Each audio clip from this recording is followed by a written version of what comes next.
Welcome to Vashon Live. We're back, and we're so glad you're back. I'm Bonnie Moss, and this is our Saturday night pop-up show. And we like to do things fun or extra beautiful or extra special or extra weird or extra silly from the community. And tonight we have something really special. We have something extra relevant that I'm excited about because it's Vashon World AIDS Day. And I'm going to tell you about that in a minute, but first I need to tell you that tomorrow night we have our regular Sunday night 7:30 music, and it's, let me double check this, Annie O'Neill and Amy Denio. I didn't want to switch them up. They're epic. It's going to be so awesome. So yeah, you can check that out. We'll come back and we'll see you tomorrow. Tonight, again, we have something really special. And I actually have a little script to tell you about it, which I'm going to read if I can see it here. And it says, Vashon Live is pleased to welcome Islanders Chris Boscia, Cate Kane, and Peter Serko this evening to help us commemorate World AIDS Day. All three of these people are actually really awesome. I happen to know them, and many of you do as well. Anyway, you're going to love them. I have something to say also on this script about AIDS. More than 75 million people have been infected with HIV since 1981, with more than 33 million deaths. 38 million people are living today with HIV around the globe. World AIDS Day is commemorated on December 1st each year. And begun in 1988, World AIDS Day is an opportunity for people worldwide to unite in the fight against HIV, to show support for people living with HIV, and to remember those who have died from AIDS-related illness. And this, tonight, is the third Vashon World AIDS Day. And we're going to show you some highlights tonight from past ones, and we have quite a little program for you. I think you're going to be touched and hopefully hopeful. And we're going to start it off with a short excerpt from the documentary by Peter Serko about his brother, David Serko.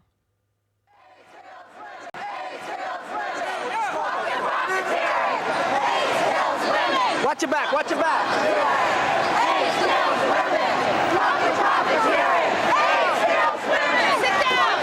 David's someplace in this crowd. I found this video on YouTube. It's a protest in New York City at Trinity Church at the foot of Wall Street, March 24th, 1988. It was staged by a group known as ACT UP, AIDS Coalition to Unleash Power. I knew David was at this protest because I had seen this photo on Facebook. That's David sitting on the left with a pink triangle on his shirt and both arms in the air. Make a mental note of that green jacket in the corner. I knew David had been involved with ACT UP and was even arrested at one point, but I didn't know any details. Interested in knowing more about ACT UP, I found a Wikipedia article about the group. When I finished reading the article, I noticed a footnote link, 1988 ACT UP Wall Street Demonstration Photo Gallery. That was the protest David was at.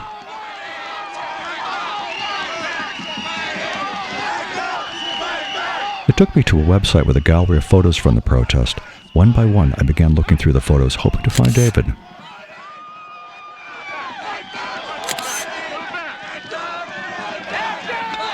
I saw this one, very similar to the one I found on Facebook. Then this one, David being hauled off by the New York City police. This photo changed everything. It says so much about him. It brought a focus and a renewed sense of mission. There was nothing that could stop me.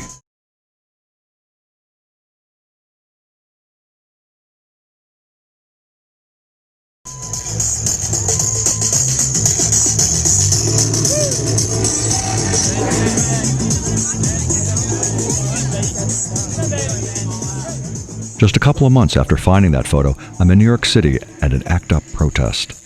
ACT UP was still together, working on the issues of AIDS 25 years later. It was a march down to Wall Street. We would go to the place where David was arrested. It was an amazing adventure. On this edge does make you more vulnerable to the police. I'm being advised by a fellow protester to stay on the sidewalk away from the police. I gladly comply. My brother Jeff and his son Jason are along with me. That's Jeff in the denim jacket and Jason, the young man with the beard and cap. Jason works as a union organizer. Jason was 6 years old when David died. I was in Toledo, Ohio, running a training with like incredible rank and file worker leaders from all over the country, from like Las Vegas, and all these women from Mississippi who were like African American women who organized the union in Mississippi, and folks from Atlantic City. And we're all going around and telling like who our heroes are in this room. And people had actually just walked across the bridge in Selma from Bloody Sunday and talked about how powerful that was for them and how much that motivated them. And like that morning, I like went on Facebook and I saw the picture of my Uncle David getting hauled off by the cops on Wall Street in '88. And it was just so powerful. And it was the first thing I saw that morning. I was just like crying in my room, and then I like get in this room and I tell this story about like seeing him. I could hardly believe what I just heard. I could barely hold the camera still. Jason called David his hero. Now another generation would be inspired by what my brother and his friends did. It was that photograph.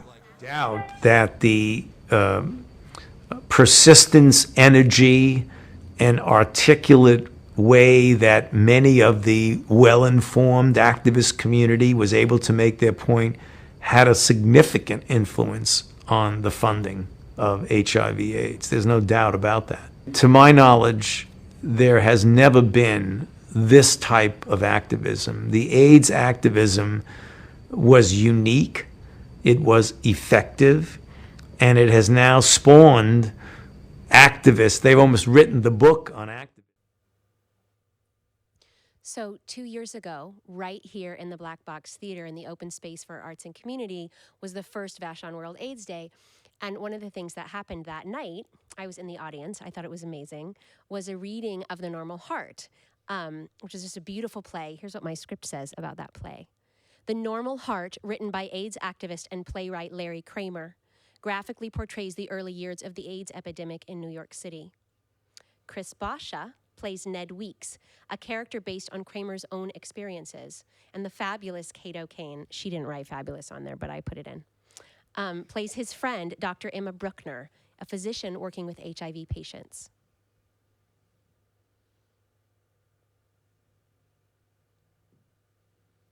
You look very pretty. Thank you. Where's your cat? Under my bed. She's afraid of you. You think being Jewish makes you always hungry? I'm not Jewish. You're not? I'm German. Everyone thinks you're Jewish. I know. In medicine, that helps. How many of us do you think already have this virus in our system already? In this city, easily half of all gay men. So we're just walking time bombs, huh? Waiting for whatever it is that sets us off. Yes. And before a vaccine can be discovered, almost every gay man will have been exposed. Ned, your organization is worthless. I went up and down Christopher Street last night, and all I saw was guys going into the bars alone and coming out with somebody. And outside the bars, all I saw was lines of guys going in. And what is this stupid publication you've put out? After all we've talked about, you leave too much margin for intelligence. Why aren't you telling them bluntly, stop? Every day you don't tell them, more people infect each other. Don't lecture me, Emma. I'm on your side, remember? Well, don't be on my side. I don't need you on my side. Make your side shape up. I've seen 238 cases. Me, one doctor. You make it all sound as though there's nothing worse going round than measles. Well, they wouldn't print what I wrote. Again! What do you mean, they? Who's they? I thought you and Bruce were the leaders. Oh. Now we've got a board. You need a board of directors now when you become tax exempt. It was a pain in the ass finding anyone to serve on it at all. I called every prominent gay man I could to get to, but forget it.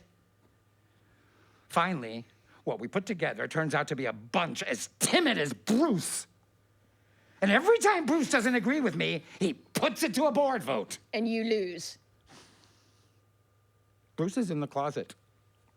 Mickey works for the health department. He starts shaking every time I criticize them. They wouldn't even put out leaflets listing all the syndromes. Richard, Dick, and Lenny, they owe their jobs somehow to the mayor. Dan is a school teacher. We're not allowed to say his last name out loud. And the rest are a bunch of disco dummies. I warned you that this was not a community that has its best interest at heart. But this is death. And the board doesn't want any sex recommendations at all. No passing along anything that isn't 100% certain. You must tell them that that's wrong. Nothing is 100% certain in science, so you won't be saying anything. I think that's the general idea. Then why did you bother to start an organization at all?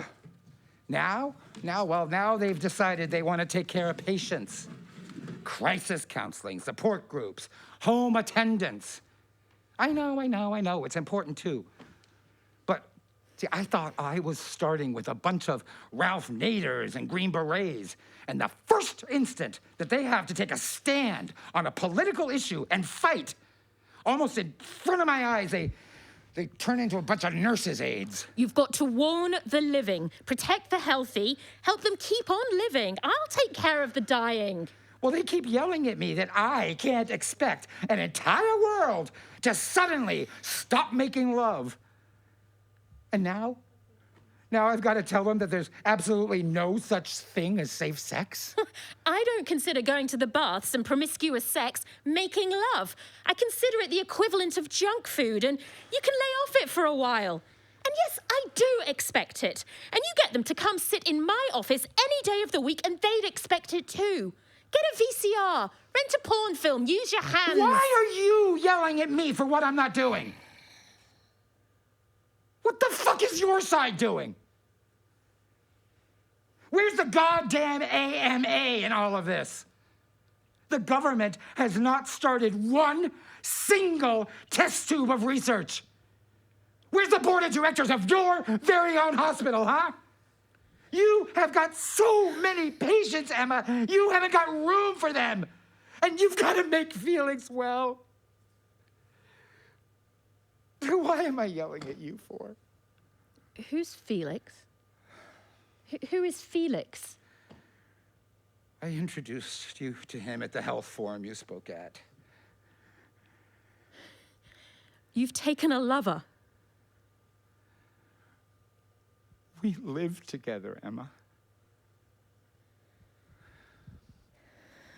I've never been so in love in my entire life. I've never been in love.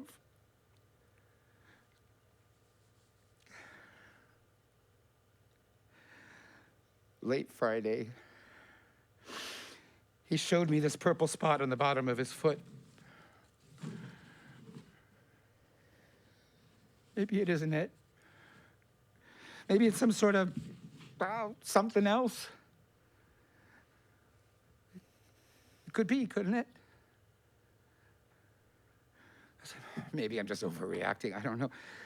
There's just so much death around. Can you see him tomorrow? I know you're booked up for weeks, but could you? Tell him to call me first thing tomorrow. 7:30, I'll fit him in. Thank you. God damn you. I know. I should have told you. What's done is done. Peter, you're the founder of Vashon World AIDS Day. Can you tell us a little bit about how it came about? Happy to. Well, my brother David died from the complications of AIDS in 1992. And a year before that, I reluctantly went to see the AIDS quilt when it came to Seattle. I took my oldest daughter, who happens to be 38 today, with me.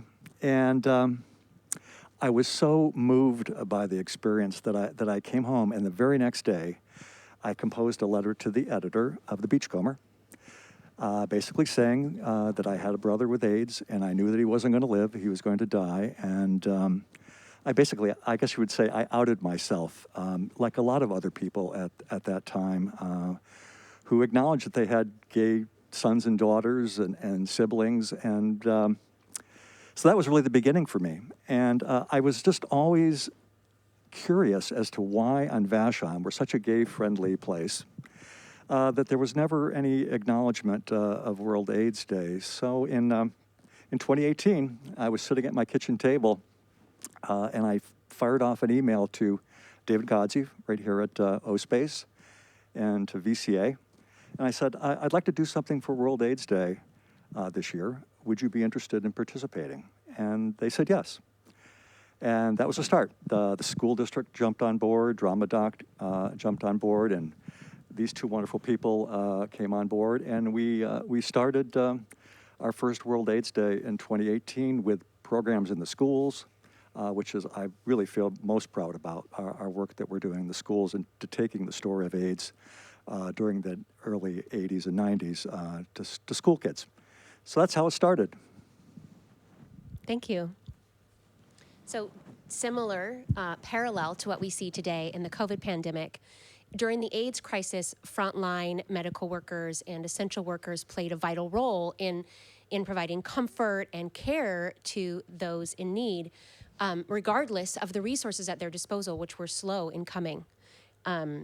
So this, what you're going to see next, is based on a true story, and it's Cate O'Kane as Nurse Ellen in Peter's play, Out. We had no empty beds on 8 East that morning that David was admitted. He was brought to emergency with a dangerously high fever and assigned a room on 2 West. David was one of our favorite patients. He was always cheerful and appreciative. We adored him. To not have him in our care seemed unthinkable, but we had no beds. His doctor asked that someone from 8 East go down to the 2nd floor to check on him, and I went because I was free. When I walked into his room, I was shocked to find him pale and shaking uncontrollably. His eyes were closed. He'd lost so much weight since we'd last seen him. I was frightened by the change in him. Then, typical David. In obvious pain, with his teeth chattering, he opened one eye, looked me over, and said, "Well, if it isn't Sarah Jessica Parker come to the rescue, I'd know that hairdo anywhere." "Very funny, pretty boy, but you've got the rigors and you need drugs immediately," I shot back. It was a life-threatening infection. I didn't bother paging anyone. I literally ran to the 2nd floor nurses' station. Why isn't the patient on 212 started on Demerol and antibiotics? He has the rigors. Who is the resident on call? Have you looked at his chart? This could kill him. Okay. I was a bit out of control and a touch out of line. After all, this wasn't my floor. But on 8 East, we'd have had David on those meds the minute he arrived. No questions asked. On 2 West, David had to wait.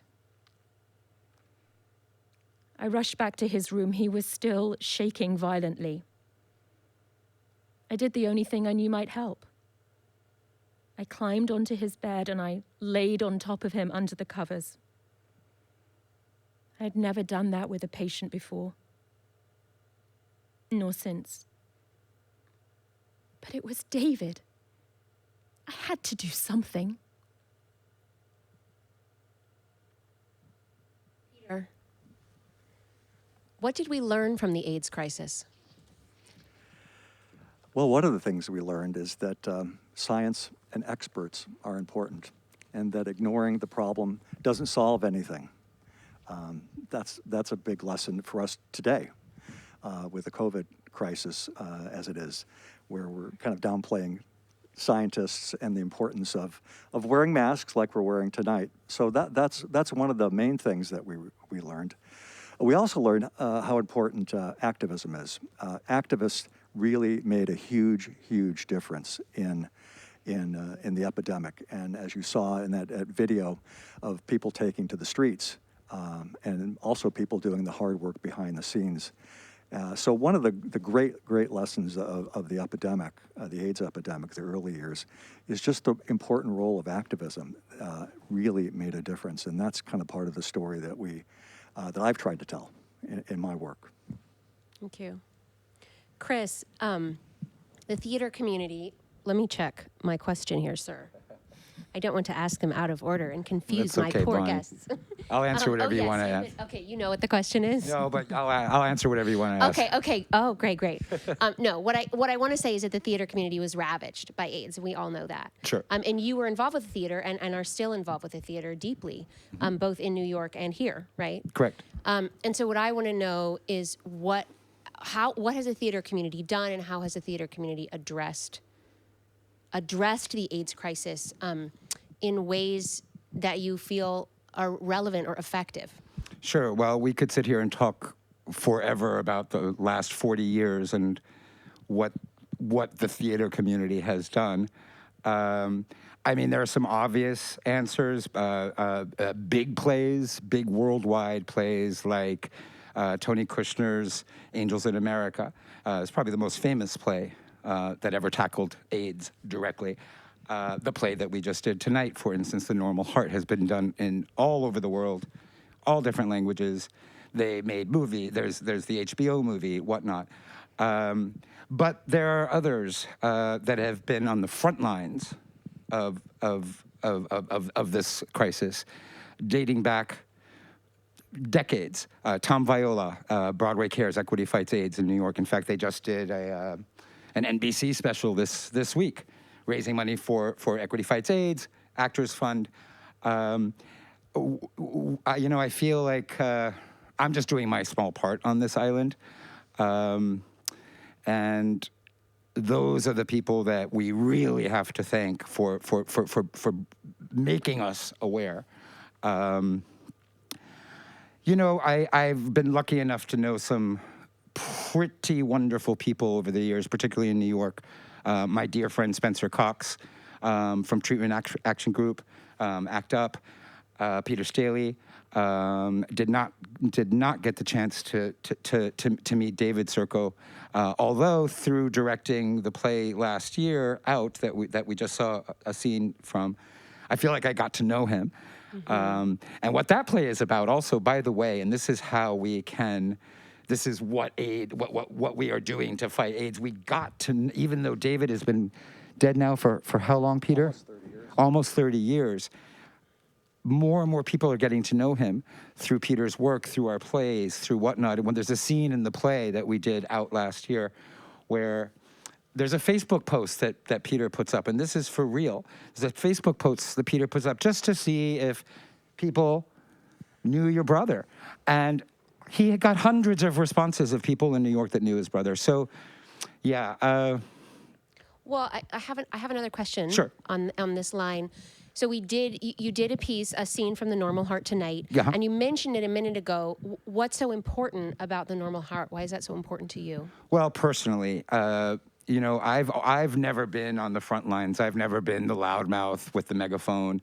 I've marched in New York. We marched when I remember marching with some friends, and we got to march with Governor Cuomo the year that New York legalized marriage for all, and doing this play, Normal Heart, it felt like I had this Ned Weeks character in my head. And one thing that Larry Kramer said once is, he said something like, and I'm paraphrasing, he said, "When I just speak, nobody listens. People start listening when I yell." And I just started yelling a couple years ago, and I think it was because of The Normal Heart. This summer, for instance, I yelled my way across this island with Black Lives Matters. I'm just screaming as much as I fucking can. And Well, yeah. Thank you. One other person who's screaming we've been talking about tonight is David Serko. So will you tell us a little bit more about your brother David and the David Serko project, Peter? Sure. I love talking about my brother. One of the great things about continuing to do this work is that every time I talk about him, I think about him, I remember him, and he had just a huge influence on my life.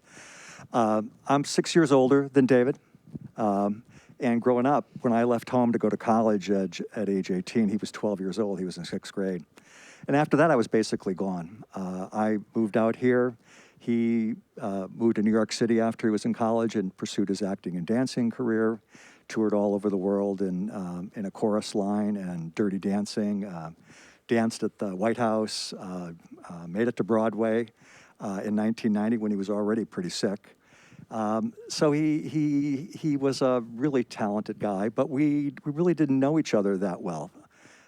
Just because we lived far apart. This is a time before the internet, cell phones, text messaging. I just had no idea what he was doing. I just missed so much. So I decided in 2012 to do what I call the David Serko Project. I wanted to find out more about my brother's life. And when he called me in 1988 and told me he was HIV positive, we became very close, and we spent a lot of time together, and I was fortunate to be with him in the final weeks of his life and with him when he took his last breath.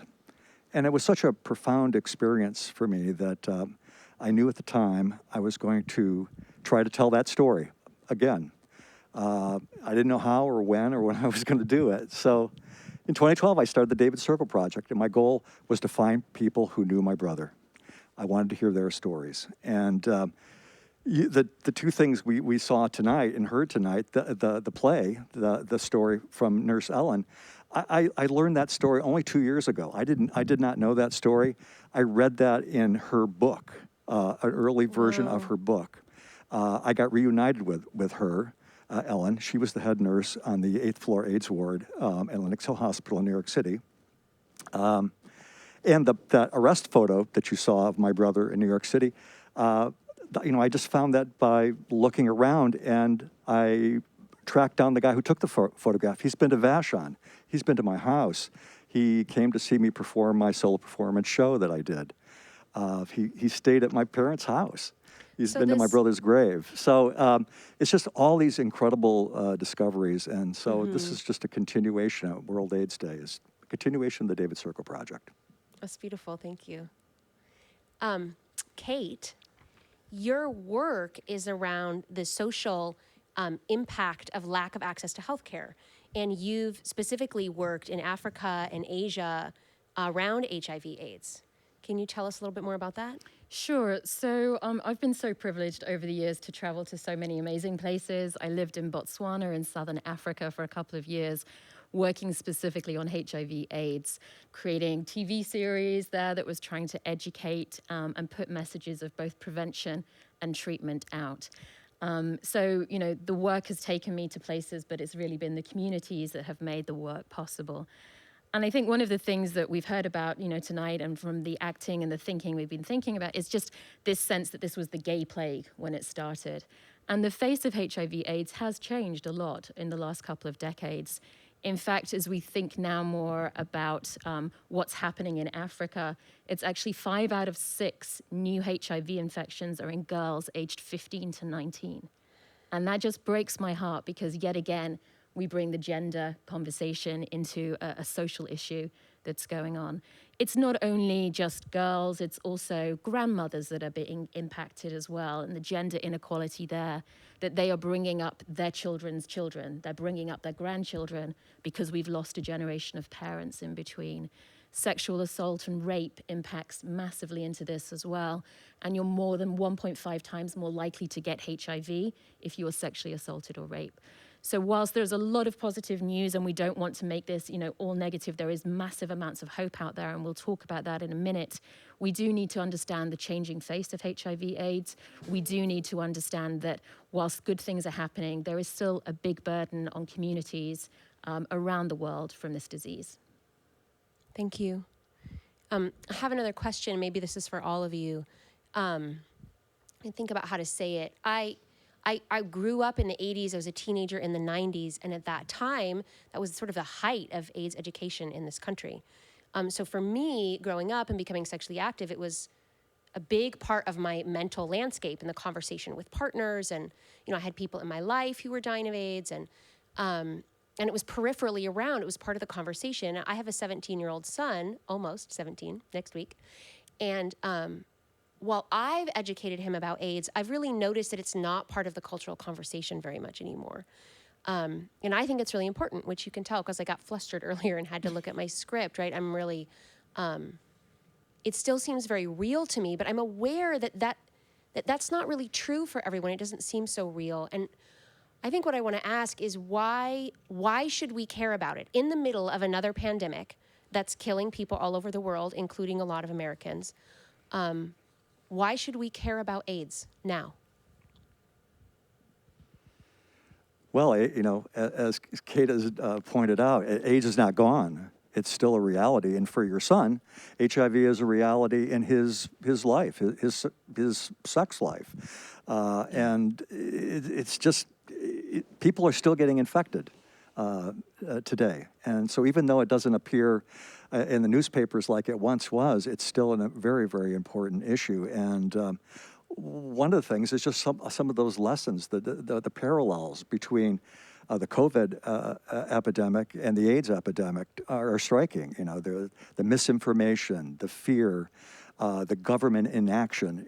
President Reagan in the early 80s didn't mention the word AIDS until 4 years into the epidemic. The President of the United States did not say the word AIDS. And meanwhile, people are dying. And look at what we have today. So the parallels are striking, and there's a lot to be learned. And that's one reason why we're doing World AIDS Day, just to keep that awareness and that awareness of the progress we've made and the kind of things that happen to make what we have today possible, and that is activism, science, and healthcare workers. Thank you. Let me just add into that as well, because I agree with everything that Peter's said. I mean, the first thing is there are 38 million reasons why this still matters. 38 million people around the world still living with HIV/AIDS. But on top of that as well, when we think about any form of pandemic, whether it is HIV/AIDS, whether it is COVID, whether it was SARS, whether it's going to be the next one that is going to come, we need to be taking those lessons of innovating into science and innovating into healthcare. And here's the hopeful bit, all the things I said before about where we still have problems.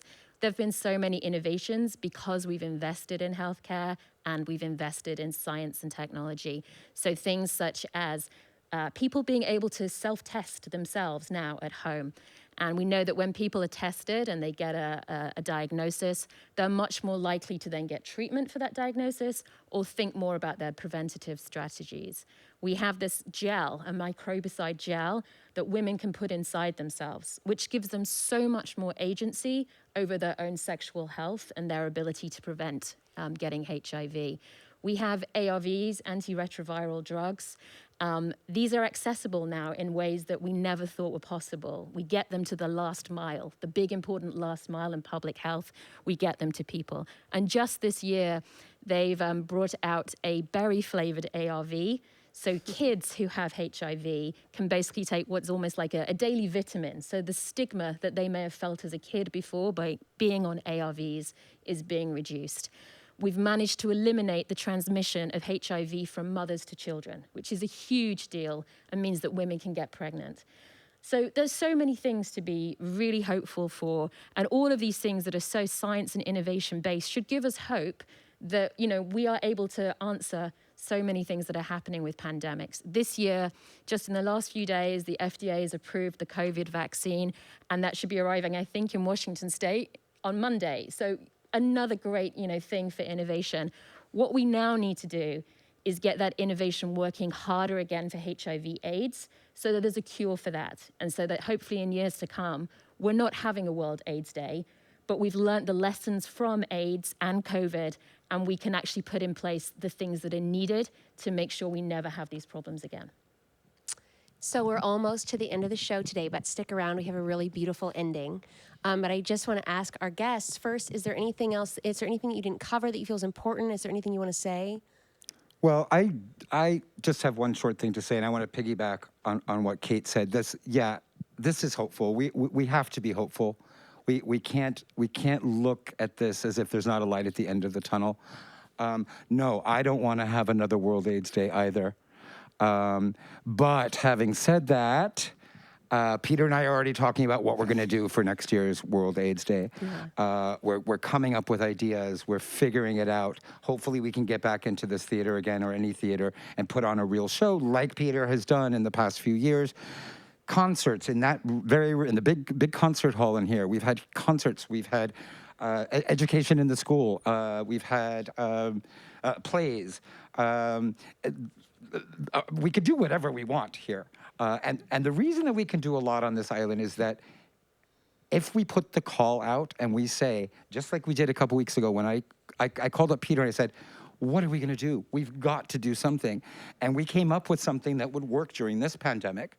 But we put the call out and everybody wants to do something for us. Everybody wants to do something for World AIDS Day. Everybody. So, what we're going to see next actually is a band that actually came to perform at one of the concerts a few years ago. So I am very hopeful. I am very hopeful. It's very, very, it's hard to swallow, but we can do this. We can do this. That's how I feel. I know it's been an honor for me and for Vashon Live to be able to do this with you tonight. And no, I don't thank me. I'm thanking you. Well, the first thing we did was call up Vashon Live and say, can we do something?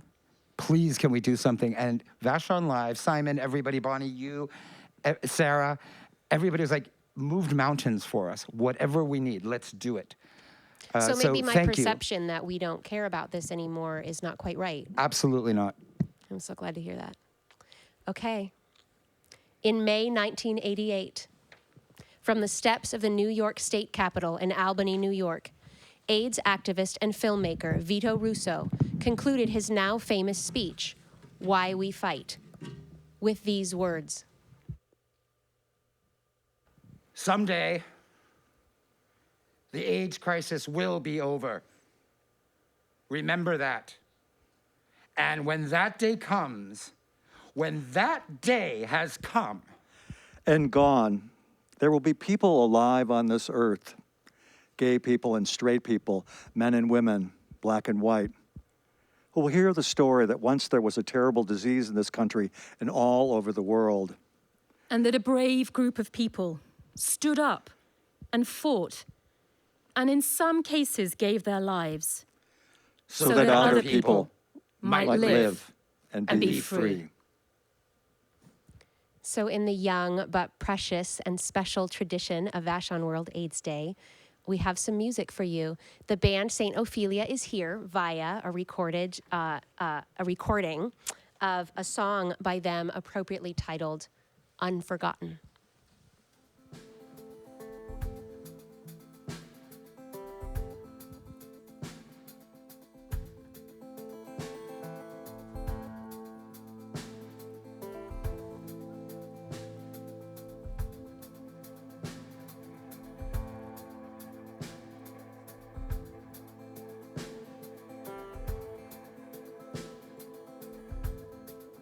Unforgotten rose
Sing your sorrow song.